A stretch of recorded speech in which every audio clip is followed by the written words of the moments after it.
Brown છે ને હવે આગળની અંદર તમને તમારે બેમાં આવી રીતે ડાર્ક છે, ભાગ કાળો થઈ ગયો છે, એટલે કઈ રીતે દૂર કરવો મને ખબર હોવી જોઈએ ને.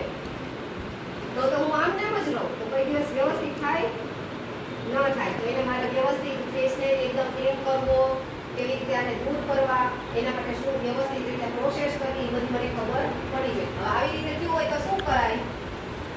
જેને આવડે નહીં બિંદાસ બોલવાનું. અહીંયા કોઈ નહીં કે ટીચર છે કોઈ કે કોઈ તમને કાંઈ નહીં કે. મારા લેક્ચરમાં કોઈ નહીં બોલે. જેને આવડે છે તમને જેટલું ખબર હોય એટલું કહો. આવી રીતે સ્કિનની અંદર હોય તકલીફ તો આપણે શું કરવું જોઈએ? બેઠા એલોવેરા. બરાબર? તો ઘણી વખત એલોવેરાથી ડ્રાય સ્કિન થઈ જતી હોય.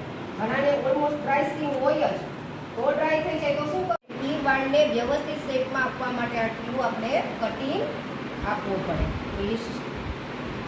કટિંગ આપો એટલે આ કટિંગથી પછી દોરો મારો એટલે તમારે વ્યવસ્થિત આઈબ્રો થાય. જો પહેલેથી આ બધા વાળ ઉડાડી દીધા હોત તો અહીંયા ખાંચો પડી જાય. અપર લિપ્સ ખાસ કરીને હોર્મોન્સના ચેન્જીસને કારણે અપર લિપ્સ થાય ને, અપર લિપ્સ બે રીતે થાય, વેક્સિંગથી થાય અને થ્રેડિંગથી એ થાય.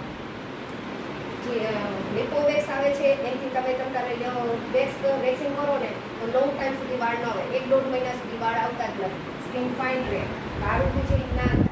બરાબર? એટલે અપર લિપ્સ એટલા માટે કરવામાં આવે વ્યવસ્થિત નહીં.